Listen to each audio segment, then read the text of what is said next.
Si on vous parle d'un bon croissant français chaud qui sort du four, vous savez de quoi on vous parle. Mais si on vous parle d'un drain français, Pas sûr. souvent, Justine, les gens font comme moi, ouais, je sais ce que c'est, sans trop savoir ce que c'est. Exactement. C'est un peu moins sexy qu'une baguette française. Effectivement. Ou quoi que ce soit. Fait qu'un drain français, c'est un mécanisme de défense contre les infiltrations d'eau.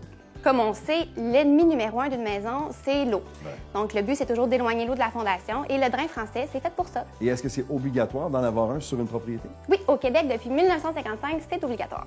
Alors, si c'est obligatoire, dès qu'on achète une propriété, on se doit de le vérifier. Effectivement.